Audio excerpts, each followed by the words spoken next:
Good afternoon, everyone. Welcome to ISS Advising Resources and Tips for New Advisors, a NAFSA peer-to-peer perspectives event. My name is Rose Francois, and I'm the Senior Director of Program at En Route Education, supporting immigrant and undocumented students in Greater Boston. I have the honor of serving as KISS Chair this year and working with amazing member leaders, including our 2 regional liaisons, hosting today's session. Anastasia Finn serves as the RL for Region 7 and is the Director of International Student and Scholar Services at Embry-Riddle Aeronautical University.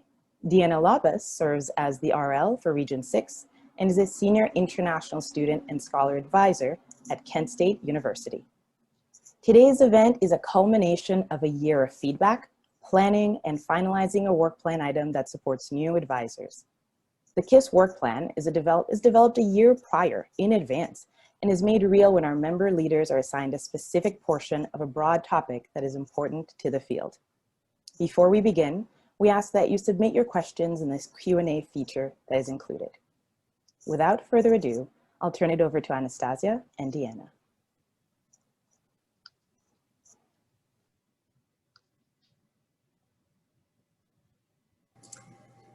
Thank you, Rose. Welcome, everybody. We're glad you could join us for this session, and we hope that it's informative and you're able to take these resources and apply it to your various campuses and ISSS offices. As Rose said, my name is Anastasia Finn, and I'm the Director for International Student and Scholar Services over at Embry-Riddle Aeronautical University, the Daytona Beach campus, where I oversee close to about 1,700 international students and scholars. They actually make up about 17% of our population.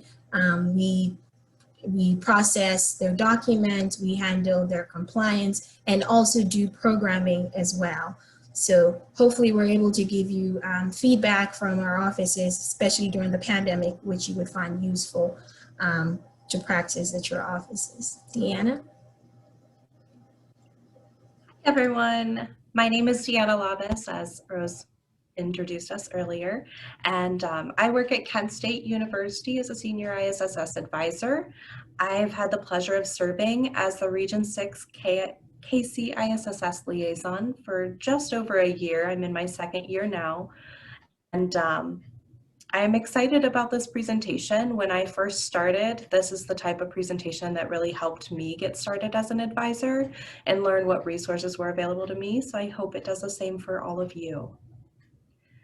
So diving right in, Rose mentioned about this work plan item and what we're doing today, but I think when we look at ISSS advisors, I don't know if I've ever met an ISSS advisor that woke up one day and said, that's what I want to do. Because it's not something that you think about probably.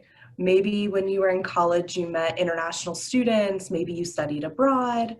I know I was originally going to be a Spanish teacher. Side note, I hate teaching. I don't know how I ended up in education still. I cannot stand it. My assistantship working with international students, and so I know that it was hard to get started in this field. And so we're going to talk to you about what options you have when you're getting started as a new ISSS advisor or just in the field of international education. But to begin, we are going to dive into some poll questions. And so we're going to ask everybody to fill out the polls. Tell us whether you are working at a private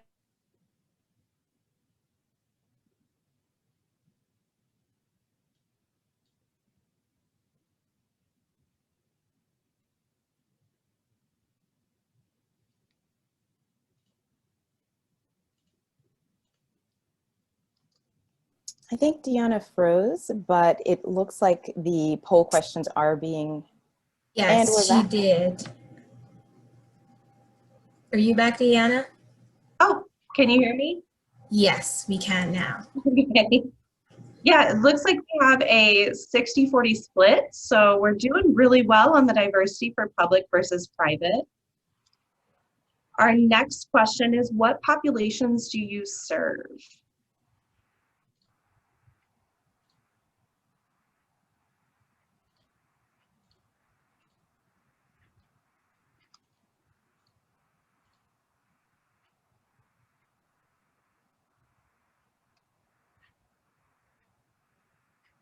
I was wrong. I jumped ahead. That's the next question. So how many international students and scholars do you have?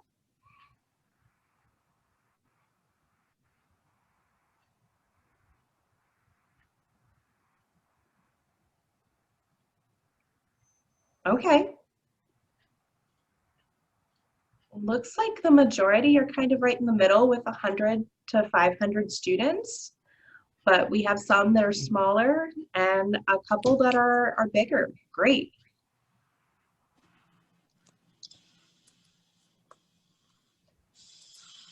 All right, what populations do you serve?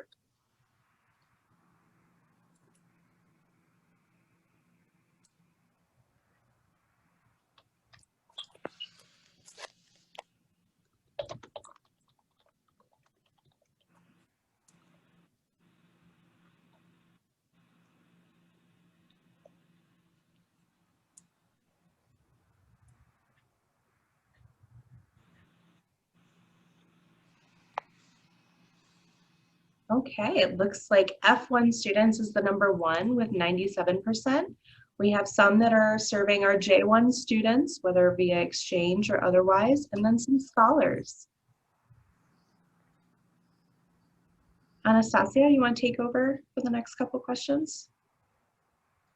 Yes, sure. So this is basically to gauge where you all fall at so that in us presenting the resources, we break it off in these kinds of dimensions. So tell us how big your ISSS office is in terms of manpower. Is it a one-person office? Is it between 2 and 5, or maybe 10 or more? Okay, so it looks like a majority of you have a 2 to 5 office, and that's your manpower. Okay, there are a couple that have 11 plus. I wish I fell in that category. Okay, let's move on to the next question.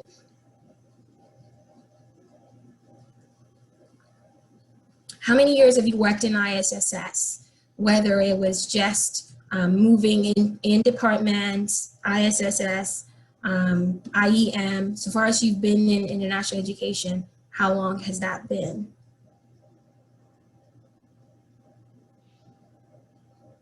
So for the majority, it's been between 2 and 5 years, and we do have 6+ years as well. And just a few, about 31%, have been in it between 0 and 1 year. The resources, even though we're calling this a peer-to-peer and more of resources for new advisors, I find that even if you've been in for 6 or more years, just under a year, you will also find these resources helpful because some of them are newer, others are older that we don't pay attention to. So hopefully during this webinar, you're able to go back and realize that, oh, I could have looked here for this resource or this information. Let's go on to the next poll question, or that's the end.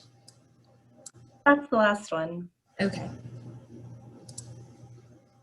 All right, so now we're going to actually dive into those resources that we keep talking about. So to begin, this is a NAFSA-sponsored presentation.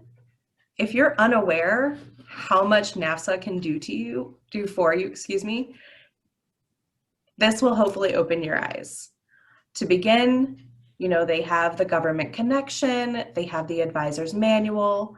The advisor's manual takes a deep dive into the regulations. Maybe they talk about the different practice notes and how you can utilize those regulations and how you can advise your students to follow them. They also take step-by-steps on how to update CVIS records and manage student records. So the advisor's manual is by far one of my favorite pieces. I've been in international education now for I think about 7 years, but only in ISSS for about 4. And when I first started, this was my lifeline. If I had questions, before answering them, my colleagues would always ask, did you check the advisor manual? Did you try to look it up? Because this field is always changing. It's there's so many complex things when you're looking at student information and how you advise students. There's tons of different scenarios. But at the end of the day, you have to be able to be proactive. And so that advisor's manual gave me the starting tools to really dive into ISSS advising and making sure that I could properly tell students how to stay in status and properly tell them how to apply for work authorizations and things of that nature. But in addition to the advisor's manual, the government connection is also helpful because we are in an ever-changing field, whether it's the Biden administration, the Trump administration, the Obama administration, or whoever's in the future. Things are changing. And in order for us to be best prepared to advise students, we have to know how government agencies are going to advise us. And that government connection takes a look at how different agencies are recommending we advise students, whether it's travel, whether it's OPT, it doesn't matter what it is. In order to learn more about it and if it's changing, those government connections are vital. So both of those websites are huge. In addition to those, if you're unaware, we follow a set of regulations, and those can be found at the ecfr.gov. Anastasia, you want to talk about the J's? Yes, and going back to the NAFSA manual, I have it as one of the training tools for my staff, and it's something that I refer to daily. It's my daily Bible for references on explaining CFR. So we have here the CFR, but if you go onto that website, you would realize that it's very technical, it's very voluminous, you're reading a lot of things without necessarily understanding that. The NAFSA manual has broken these regulations down for you to understand. So if you're in an office where you're either the manager or a staff member, if you have room in your budget for it, I would highly recommend that you get the NAFSA manual because it explains in the simplest form, and they do give examples as well. Now, diving into the J1, it's mostly CFRs. If you're familiar with if you work with J's, Part 64. It's a huge, very, very large document that mostly Department of State expects ROs and AROs to know by heart. It's not something that you can read and know off of the top of your head, but if you reference the NAFSA manual, because it would break it down according to adding an ARO, redesignation, signing up for designation initially, to something as simple as, not many of you do, but something as simple as how to do matriculation for J1 versus F1, because matriculating students for J1s is very different from what we do on the F1 side, which is on the admission side. So I highly encourage offices to invest in the NAFSA manual. One other thing that I encourage you to do, just like how F1s have CVIS field reps, the J1 also have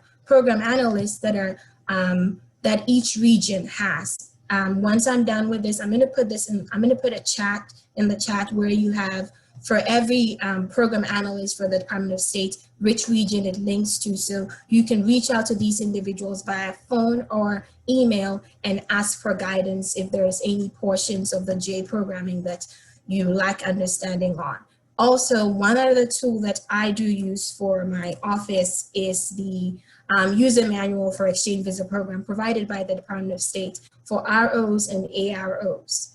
It talks about the DS 3036. If you're a new RO and you're up for redesignation and you're finding where do I start from, refer to that manual. In addition, having that and having the NAFSA manual, you would find would be very, very, very helpful. So you want to have your NAFSA manual. You want to make sure you're accessing the J Bridge USA online. You want to make sure you have your user manual downloaded, ready for use, where you can share with yourself and your team as well. And one other resource that I find that most DSOs typically do not visit, but has a lot of information, is studyinthestate.gov. That is where they break CPT to the barest minimum of understanding that I know of aside the NAFSA manual. I'm going to refer to it a lot because it's your to-go document. But if you go to Study in the States, they break down the training opportunities under OPT, CPT, and STEM OPT. In fact, I think it's under Study in the State that I've ever seen a guidance that highly recommends that this is not something we do before, currently, but the not signing I-20s is something, a guidance you would find in Study in the State that most ESOs are not aware of. So utilize this. And if you have any questions, they actually have a field that I like very much for feedback. So if you go into Study in the States and you try to find information or an answer to a question that you have and you don't find it, you have the opportunity to give them feedback and tell them what you did not find and why you feel that they should update the website. And I think they consider these things in making decisions for updating the website. Another thing that's not listed here that's also very helpful is eyes.gov. It explains what I like most about eyes.gov is where you get to explore the work opportunities either from on or off campus for international students. We have, as Embry-Riddle, we have worldwide campuses, and we also have a worldwide campus that is located about 5 minutes from the main campus in Daytona Beach. And what we found was students were allowed to work on that other campus, although they were not in a worldwide campus because they assumed it's all Embry-Riddle and it's just 5 minutes away. But if you go into eyes.gov and you look for off and on-campus opportunities, it clearly states that if the campuses have, for instance, different I-17, students cannot work on those campuses just because it's the same school. So these are the kinds of information and resource or tools that you can find if you access eyes.gov, for instance. Let's go on to the next slide, please. Okay. I actually had a colleague email me just yesterday and say, hey, I was told in my meeting that I had for English language trainers that I could put in something with NAFSA, and I assumed it's only the PDSO that can do it. No, anybody can put an issue through IssueNet. And it's one of I think the greatest tools that NAFSA had that's so underused because mostly individuals are deferring to their colleagues or the NASA listservs, which are also very good tools. But IssueNet is where the ISSRP committee goes in to review information you put in there. They can forward it over to the ombudsman, they can forward it over to the government agencies and actually ensure that there's actual change. So if you have any issues with OPT, for instance, the student did not have to be denied, or something that you feel is you were in compliance with that benefit was not met, please feel free to go to issuenet.nafsa.org and put it in, and it would be reviewed on a very regular basis by ISSRP, and then feedback would be given. If they find that this is a recurrent issue, then they take action, because it's possible that you putting it in might be where they see the trend of, oh, school A put in that OPTs are getting denied when they're not supposed to, or another person put it in that students that are traveling are being stopped for whatever reason. So it gives an avenue for trends that are not supposed to be going on to be addressed. So feel free to utilize issuenet.org. And one other thing, so Leah had said, Rose had said in the beginning that we're liaisons.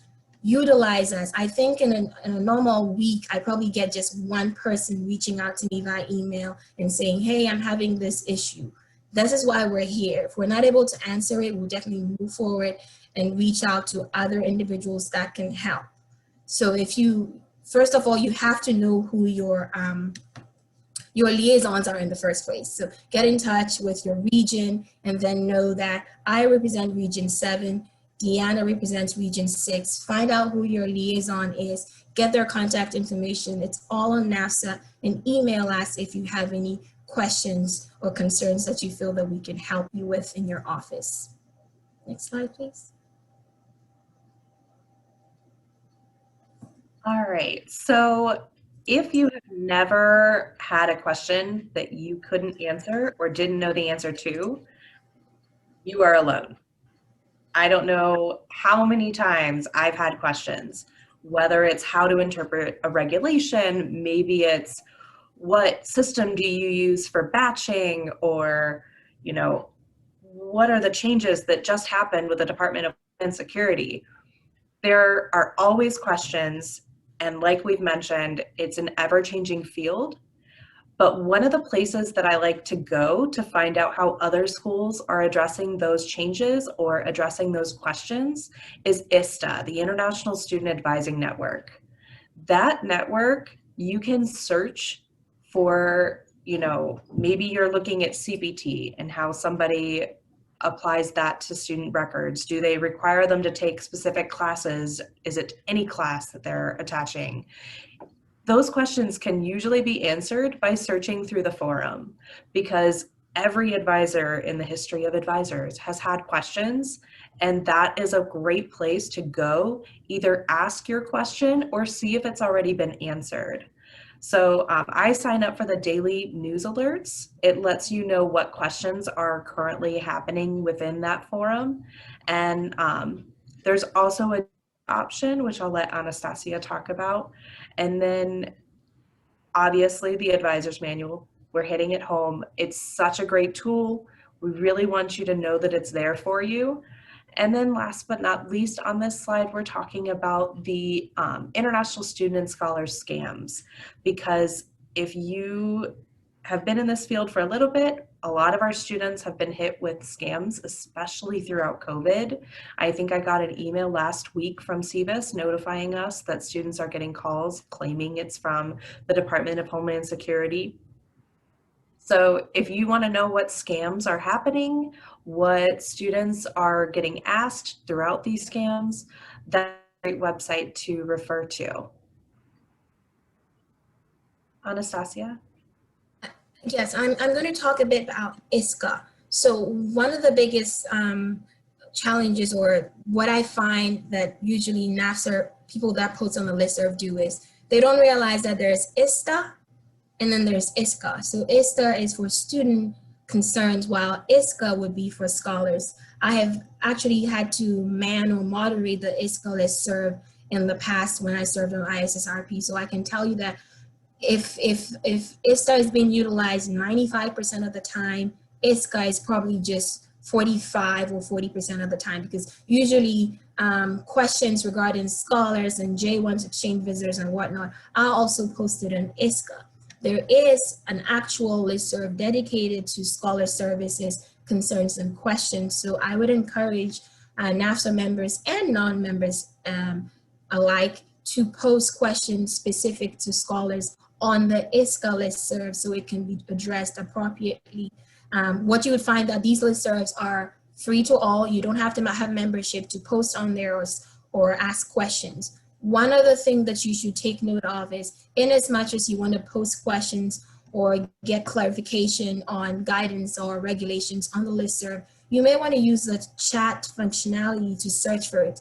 This listserv has existed for a number of years. So if you have a question, say about taxes, I get this a lot. Can students do Bitcoins? Can they do stocks and whatnot? And I've always said, how do I find this? If you go to the listserv, you type in stocks or maybe 2 or 3 words from the question that you're getting from the students, you'll be amazed at the threads of information that will pop up in the listserv. Both ISTA and ISSS are alike. So try to differentiate where it falls or where your consent falls, whether it's scholar issues, you post on ISTA, and if it's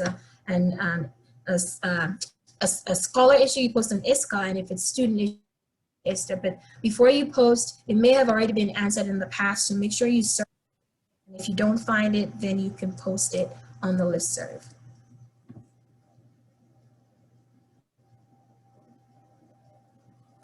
Member interest groups. So this is something that NAFSA has set up to make it, to kind of like narrow the cohorts, right? NAFSA National is a big fish. I remember my first time attending the annual conference and feeling like nobody knows me. I don't know anybody here. Where do I fit in? Start with the MIGs. Start with the interest groups. There are as many as over 20 interest groups that you can join, which is more personal, which is very welcoming, and you would find that to the annual conference, you feel like a superstar.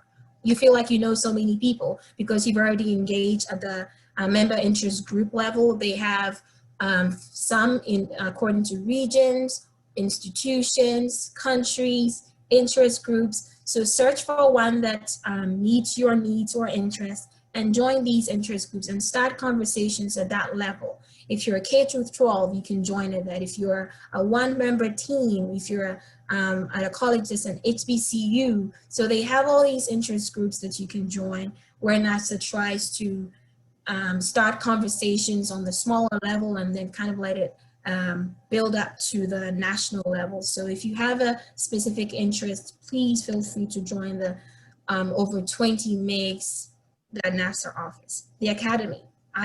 This is, even though I did it myself, I can use my boss as an example. He's a very hands-on boss. He is the provost, but in wanting to learn about ISSS and how it functions, he attended the Academy. And right now he's one of the coaches that hosts the Academy. There's so many benefits to joining the NASA Academy. If you have a budget for it in your office, it would be something that I would highly encourage. It tailors to your needs. So then they don't just give you, okay, if you're an ISSS advisor, you need to know A, B, C, D, or E. They let you tell them what your needs are. So they tailor the whole Academy experience to what your needs are.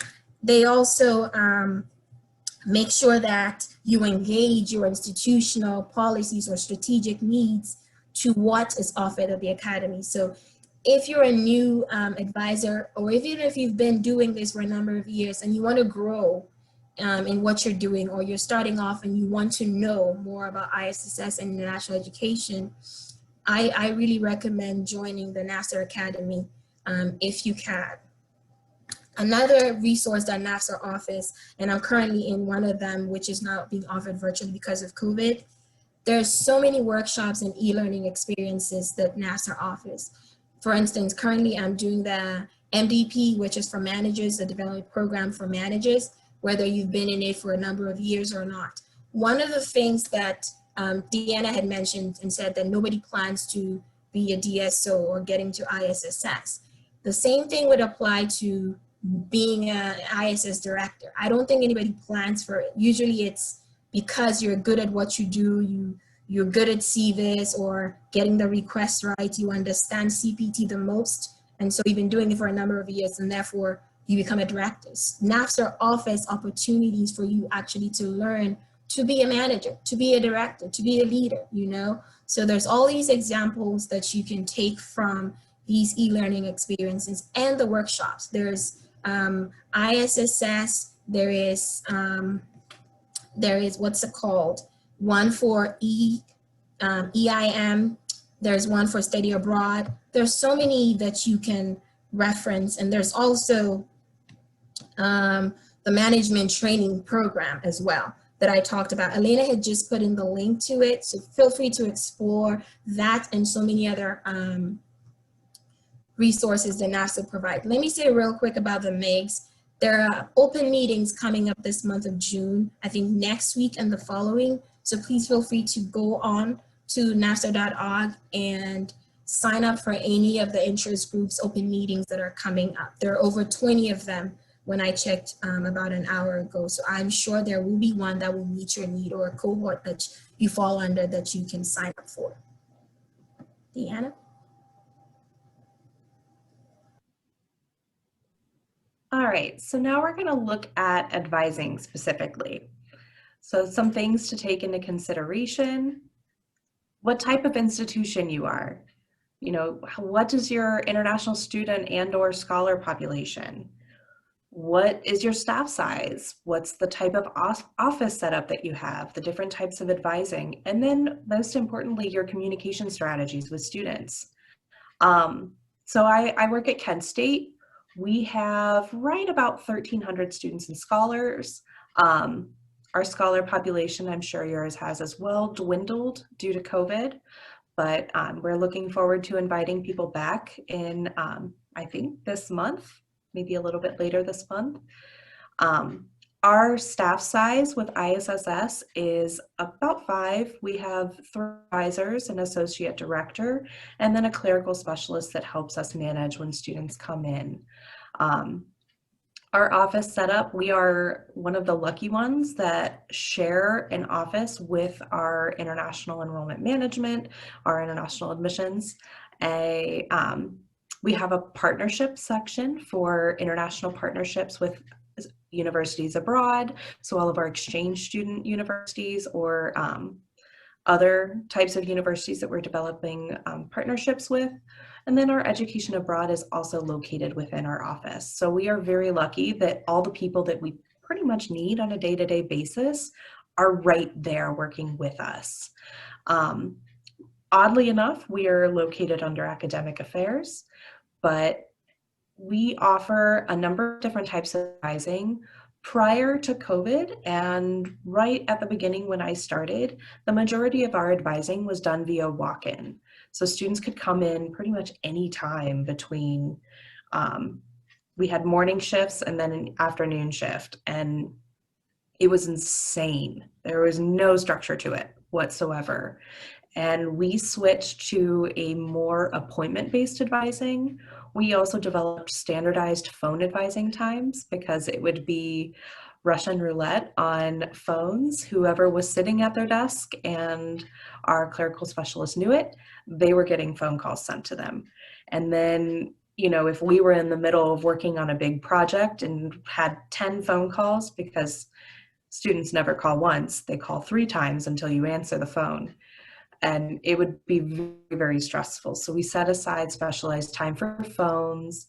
And then when COVID really hit, we switched to phone appointments, and then we kept our phone advising blocks.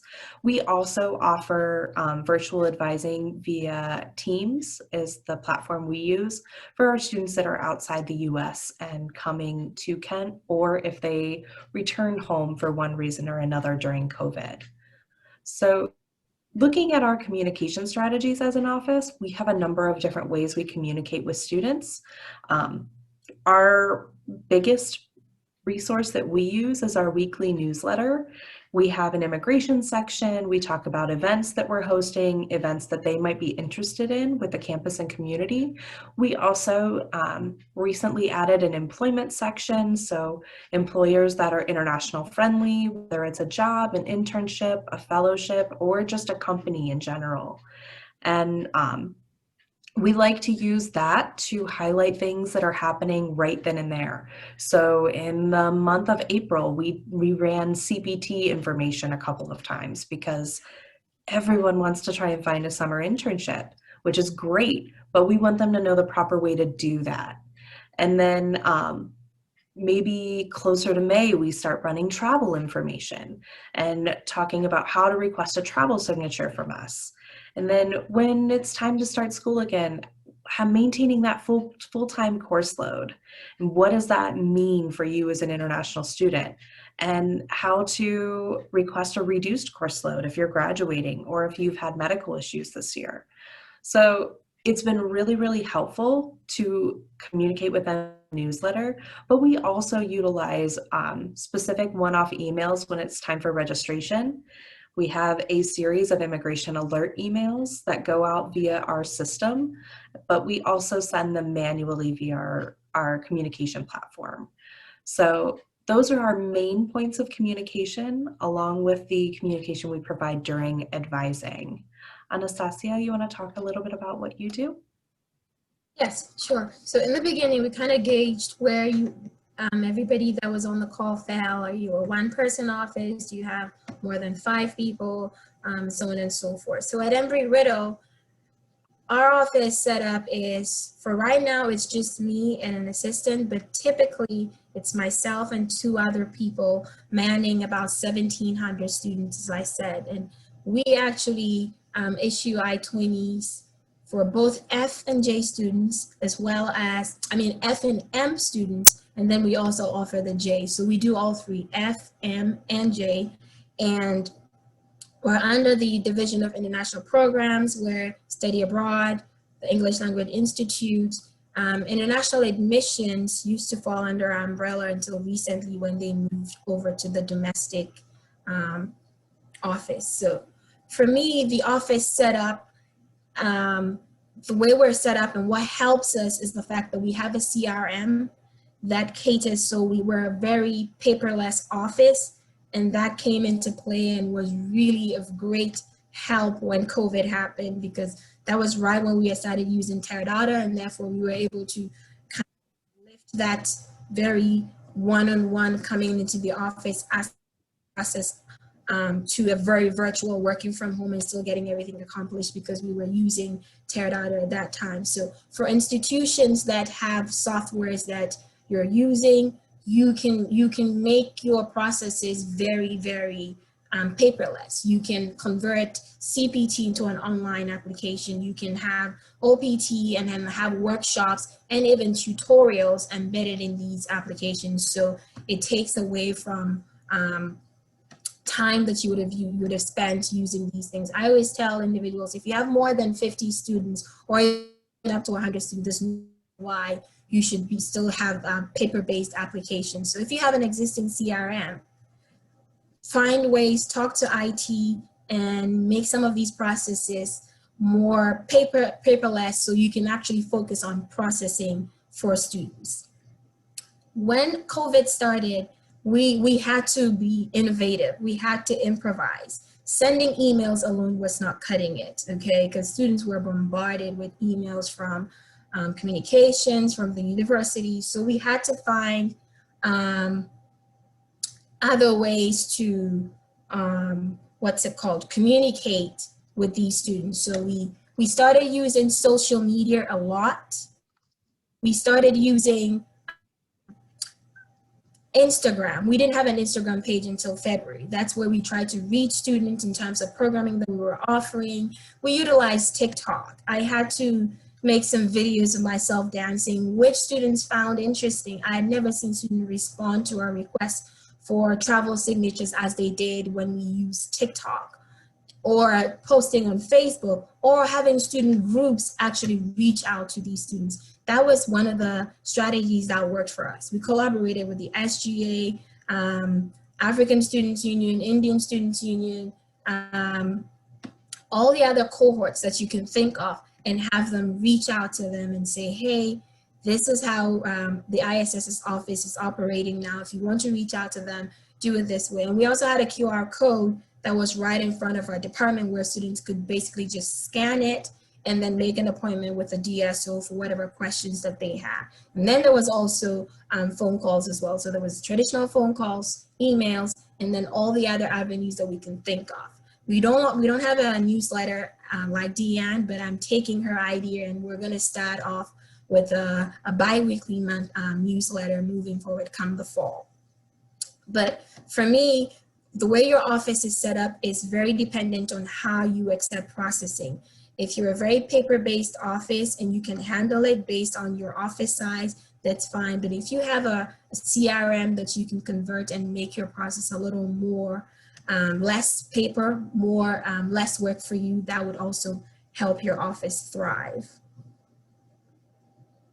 I do want to mention really fast, we at Kent State do have a CRM.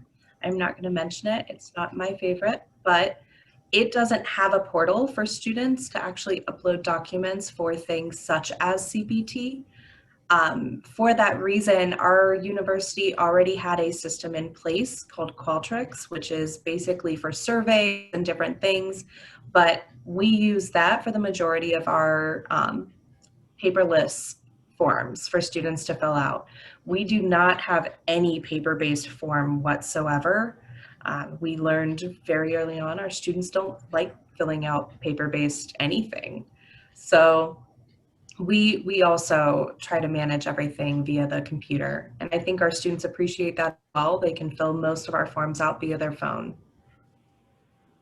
Let me mention real quick in terms of the types of advising that we offer. Before COVID, it was all in person. We actually had dedicated walking hours, morning, mid-morning, and then late afternoon for students to come in and talk to us.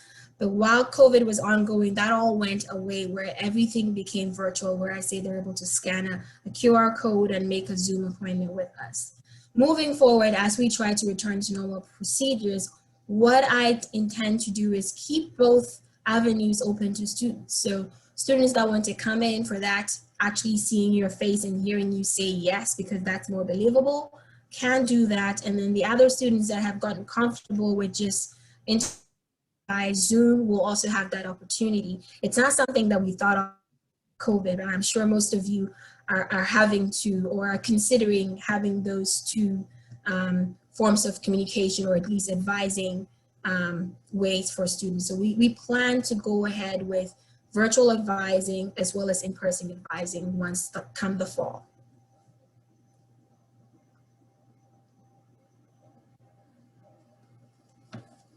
Let me talk a bit about our orientation and programming. I don't think we've done as much programming as we did this past year and continue to do. I guess it was everything, nobody was seeing nobody, and so it was more programming and trying to reach our students. And it's something that we plan to continue to do. For us at Embry-Riddle, orientation before COVID was very hands-on. Believe it or not, it was queuing up, having students present their I-20s, we make copies, copy their visas, pull up their I-20s and all of that. But as COVID started and as having the CRM and having to improvise, we did come up with a check-in all online where students get to sit in the comfort of their rooms or off-campus accommodations and basically check in and upload all these documents and then attend a virtual orientation. We're going to continue to do that. The virtual orientation will be just for a time, not something that's going to be for the long haul, only because, one, for the fall, we're still thinking that we'll get students that will not be able to make it, and just because we want for them to still feel like a part of the Embry-Riddle family, we're going to offer them a virtual orientation presentation. But for the check-in, it's still going to be either online, or if you come in person, we're going to have what I'm calling immigration kiosk, which we're working on, so students can come in, scan a code, and then just upload everything all online. So there would no longer be the need for scanners or copiers or having a 5 or 6 team member to do these things. I'm certain that most of you had to improvise and could kind of infuse those improvisations that you made with your previous processes and still make it work for us. That's what we plan to do. For career advising, what we did we collaborate a lot with career services. We made sure that this past year, they came up with a tool that allows international students to search for employers that actually hire international students. We know that for the most part, international students get opportunities, and then once the employers realize that they're international students, that opportunity goes away. So that tool that we collaborated with international career services on allows for international students to go into this portal and actually apply to companies that are likely to hire international students under OPT, STEM OPT, and then potentially file the H-1B for them. So for retention and academic success, what we did at Embry-Riddle, and I know that for most schools, it was a nightmare. The numbers dropped just like that, and we needed to come up with strategies to keep them up. What we did was we offered tuition discounts. If this is something that your leadership is open to, it's something that you can for students overseas to kind of entice them to still enroll while they were overseas. So we gave them a 25% tuition discount, and that was kind of like an enticer to get them to still enroll. Let me say this, let me go back to orientation and programming. One thing that I've noticed with ISSS office is the focus is compliance, which is good. But for an international student to feel welcome and assimilate more with the American culture, you want to incorporate programming in your setup. It's different if you have an entity that handles that, that's fine. But if you don't, I encourage you to incorporate programming as part of your office project. It doesn't even have to have a huge budget. It could be as simple as gathering around for a coffee hour or meeting students for a meet and greet. Most of them don't even know who we are. So we try to have what we call a welcome reception for them, let them know who we are, how we're here to help them, and so on and so forth. It goes a long way to help them. I just had to say that real quick. And then student and scholar mental health. It was at the center stage for COVID, right? Everybody was stressed. Everybody was freaking out. Too many rules at the time, trying to decipher it all out. So collaborating with counseling was something that was great. It's not something that we ever even did in the past, but we did during COVID. The programming, they called on us, they asked for resources or strategies that they felt international students would appeal most to them. And we've worked with them, and we plan to continue to, where we've actually created, as part of our orientation, the director for counseling will come and have talks with international students, as well as a person from disabilities, because she reached out to me one time and was asking, what is an I-20? What does an international student need to know if they need to present a specific document? So it's helpful to collaborate with these offices, counseling and wellness and disabilities, to actually address and help them understand the needs of international students. Deanna? So at Kent State, we did offer virtual orientation in addition to an in-person orientation prior to COVID. So we were really, really lucky that that was something that was ingrained in our step-by-steps before COVID ever was on our radar. It was actually instated before most of my colleagues worked at Kent State. And luckily, we were able to update that recently, because I don't know if you've seen computer graphics, but they've improved a little bit in the past 15 years, and ours was old. But so orientation, we focus on a couple of different areas. We look at, obviously, the compliance. We focus mostly on the compliance in the virtual. It's only one session during our in-person. And then we look at cultural transitions and understanding the American culture. We also look at mental health. We talk about just getting situated as an international student. And then I think most importantly, meeting us, learning who they can go to talk to. Whether during COVID, we did a lot of virtually, but we're excited that we should be able to have an in-person orientation this year. And one of the biggest things that we heard prior to COVID about our orientation was that the in-person was so heavy and so much information. And so we've worked hard to transition what was prior a super intense day into a more virtual format, so students can attend it as they see fit. We can monitor that. We set it up as an actual class.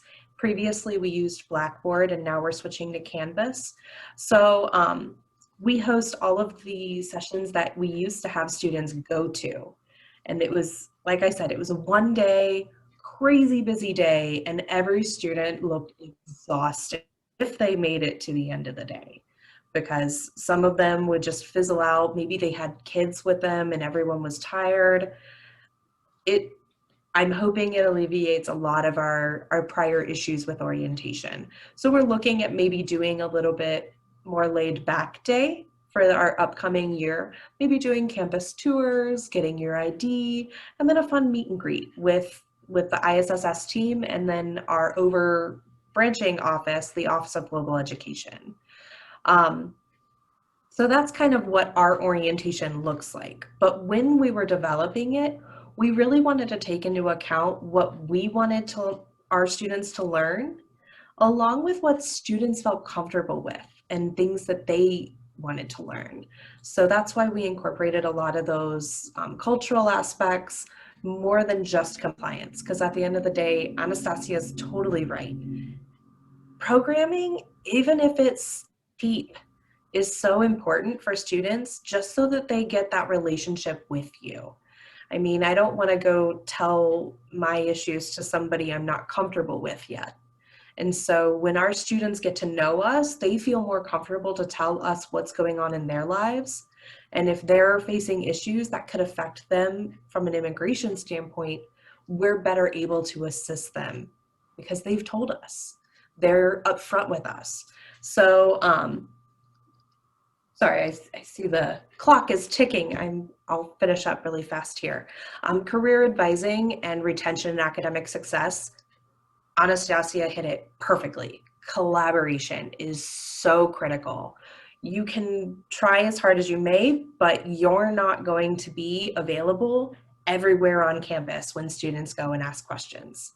You can't answer every single one of those questions as hard as you may try. So really developing those relationships is critical to making sure your students are successful, both during their studies and following. So career services, get to know those team members and develop those relationships early on. And then for retention and academic success, the people I think they're on the ground and working so hard to make sure students succeed, but you don't always think about them. Academic advisors, making sure that those connections are built early on and making sure that they have just the tiniest bit of knowledge. We have a one-page sheet that we provide. We also try to present when they do their forums at the beginning of the year. And that has helped alleviate a lot of the issues when students ask them questions about employment, when students ask them questions about what classes can I take in person or online. So collaborate, collaborate, collaborate, collaborate. And the last piece, student and scholar mental health. If you have a clinic on campus, we're lucky enough to have both a clinic and a psychological services, and we collaborate with them to provide programming to talk about mental health. And we're actually currently working to develop more student perceived as normal programming. So when you say depression or anxiety, those aren't probably something students are comfortable talking about. It might not be appropriate in their culture, but talking about mental health as a whole might be something they're okay with. So we're trying to work together to develop better titles to entice students and things of that nature. But the other piece that I do want to mention about student and scholar mental health, and it may skip your mind, I know it did mine, your rec services. If you have a rec services and they offer yoga, that can truly help benefit mental health. Making sure students are aware of their options of getting active and getting out that aren't just coming to your events is another way to help get them acclimated and help benefit their mental health. So I hope I covered all the bases I wanted to, but we are on our final slide, and I know we've got a couple of questions built up. We've got a couple that we got via email prior to this. But most importantly, stay connected. NAFSA is an awesome hub. It's not just a resource, it's the place that you can go to meet people and get acclimated as an advisor, and so much more with international education. And if you decide you want to get active within NAFSA, you can learn more about what we do, both Anastasia and I, Rose, and so many others who help put things like this together. So virtually, round of applause to those that helped us all come together today and learn about the resources available. And I can hop right in now, and welcome to our Q&A session. Thank you so much, Anastasia and Deanna. This is incredibly informational and important. There were a few questions that popped up, and so I'm going to pass them over to you. We have one question. What advice do you have to make sure students communicate required information, such as updated addresses? How would you answer that? And I'll pass it to you, Deanna. Oh, okay. Orientation. That's where we really hammer in. If things change, we also do immigration check-ins, and those are nice personalized sessions one-on-one with the student. And during those sessions, we really make sure that they're aware of, like, come talk to us if you move. Did your phone number change? Are you thinking about changing something in your academics? Just come talk to us or email us or something. We're accessible. So really hammering that in when they first get here is so important. Excellent. And Anastasia, do you want to add to that? Yes, real quickly. So what we do, we know that it's a lot of information during orientation and they may forget. So we provide them what we call an immigration passport. It has all this information where they take with them. And so our hope is they're referencing this and they see this information. But we do from time to time send out communication, and address changes is a step that students can do themselves. As I said, we have a CRM, so once they change it, within a 24-hour, there's a SIS refresh and it's all updated and we get an alert. But we utilize the immigration passport and cannot tell students enough to reference it for any information that they need. Excellent, excellent. The next question, I think we have time for maybe one more question. What software apps do you use to create and send your newsletters? There are a few newsletters mentioned, so any recommendations? We have what's called Marketing Cloud, which is attached to Salesforce, which is our admissions CRM, but we use Marketing Cloud for all of our base communication. Prior to that, we worked with Constant Contact.